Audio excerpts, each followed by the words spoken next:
Hola amigos, mi nombre es José Paunero y esto es un nuevo vídeo de República Económica. Inflación, hiperinflación. Ha coincidido en esta semana que por dos sitios diferentes, uno por un comentario de una persona que ve, digamos, estos vídeos, pues me preguntaba a ver qué opinaba, si iba a haber inflación o iba a haber hiperinflación o qué pensaba, ¿no? Y luego, por otro lado, desde el punto de vista de un amigo me decía que si era el momento de comprar en bolsa o entrar en bolsa, etc. Yo creo que esta es la gran pregunta que tendrías que hacerte a la hora de pensar si va a haber inflación o no va a haber inflación desde el punto de vista de hacer cualquier adquisición desde el punto de vista inmuebles, bolsa, etc., ¿no? Sobre todo, y por contextualizarlo, yo creo que siempre había que pensar desde el punto de vista de la bolsa norteamericana o de la economía americana, norteamericana. ¿Por qué?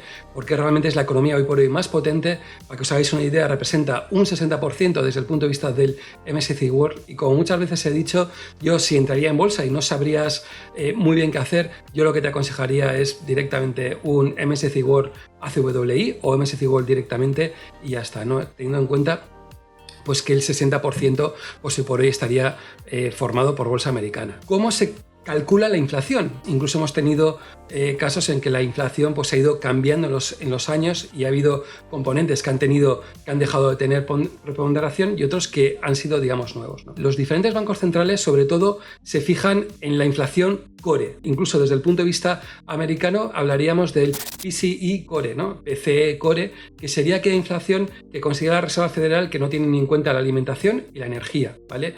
Esto lo hacen casi todos los bancos centrales, o sea que no solo es que la Fed lo estaría haciendo, ¿no? ¿Qué es lo que pasa? Que en el último mes la inflación core estaría en el 3,1%, que es una cantidad, pues digamos, bastante potente. Lo claro es que un 3,1% que tengamos en un mes, en 2 meses o en 3 meses, pues yo creo que tampoco es tan importante. ¿Por qué? Porque podemos pensar que es un problema temporal.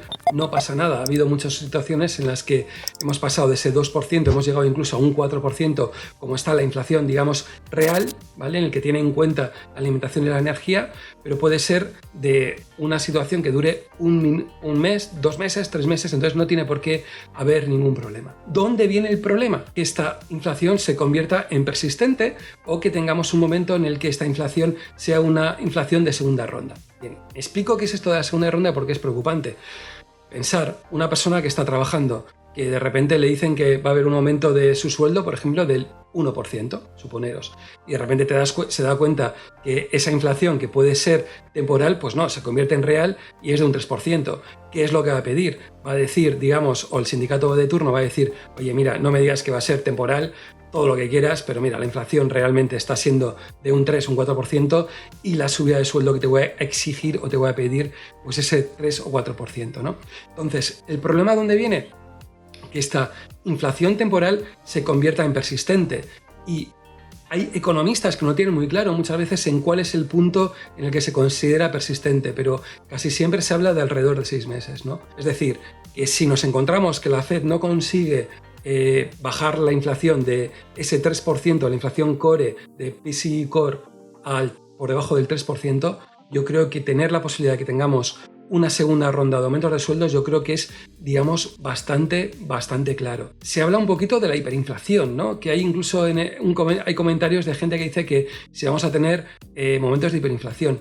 Para que se produzca la hiperinflación, tendríamos que encontrarnos en situaciones en las que los diferentes bancos centrales pasaran de todo, que es algo que no diría que no podría pasarse, pero tendríamos que ser muy malos para que los diferentes bancos centrales no actuaran y vieran claramente que esta inflación temporal se convierte ya, digamos, persistente, ¿no? Bien, hay historiales que yo creo que van en contra de la Fed, y yo creo que la Fed, por ejemplo, yo creo que lo ha estudiado bastante claro, ¿no?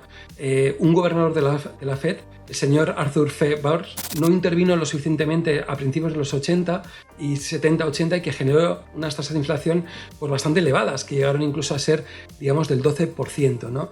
Una de sus palabras más míticas, y yo creo que es lo que hay que tener muchas veces en cuenta, es que esta subida de la inflación va a ser transitoria, y yo creo que es lo que hoy por hoy están diciendo los diferentes bancos centrales, ¿no? Entonces, de ahí muchos economistas que pensemos que la verdad, macho, que nos acojonan, ¿no? Cuando se repite la misma frase otra vez y que te dicen que esto no va a ser igual y que esto es transitorio, pues la pregunta que tienes que hacerte no es si hay inflación, porque hay inflación. Si la pregunta hay que hacerse es si va a ser transitorio o va a ser permanente. Si va a ser transitorio, pues tampoco yo creo que hay que preocuparse mucho. Vamos a seguir viviendo en estos mundos de Yuppie con la que podemos emitir dinero todo lo que haga falta, no va a pasar nada, todo felices y bueno, pues ya está, y qué leches, ¿no? La gran felicidad está en poder emitir dinero eternamente, ¿no? En cambio, si crees que realmente podemos encontrarnos con una situación de que vamos a tener una inflación persistente, yo creo que hay determinadas cosas que tendrías que pensar a la hora de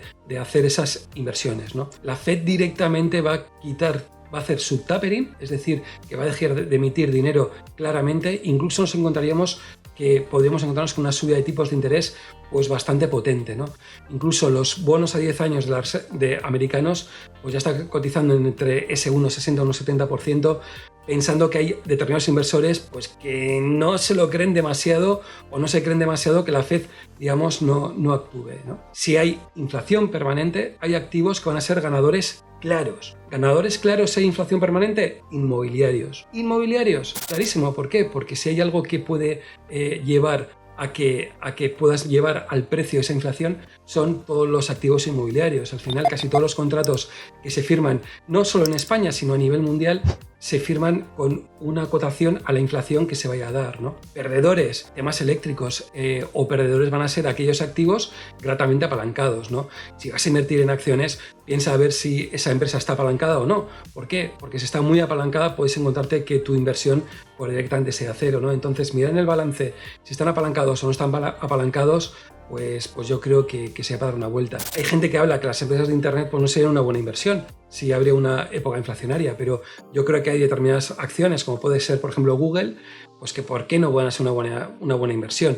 Estamos hablando de una empresa que no tiene deuda y una empresa que yo creo que ese periodo inflacionario pues va a poder conllevar a un aumento, digamos, de precios, ¿no? Entonces yo tampoco lo tengo tantas dudas que se vaya a producir, ¿no? Entonces, desde el punto de vista de inversión y desde el punto de vista de qué hacer, piensa, tu gran pregunta que tienes que hacerte es si la inflación que tenemos va a ser persistente o va a ser temporal. Si va a ser temporal, yo invertiría de una determinada manera, y si crees que va a ser persistente, pues el tema de invertir en activos inmobiliarios yo creo que sería, digamos, algo claro, ¿no? No he hablado del tema europeo porque yo creo que Europa vamos con un cierto retraso. También tampoco he hablado del tema de la economía que tenemos en la actualidad y los flujos de capitales que se producen, pues genera un cierto fenómeno deflacionario, que eso yo creo que es algo que también es, digamos, importante. Pero bueno, tu opinión yo creo que es importante. Yo creo que es un bonito debate desde el punto de vista de pensar si vamos a tener un periodo de inflación persistente o va a ser un periodo de inflación temporal. Queda un día menos para República y un día menos para acabar de pagar mis hipotecas, que las tengo a variable, macho, y creo que estoy pensando muy claramente que igual pensar en ponerlo a fijo no sería tan mala idea. Nada más, salud y República.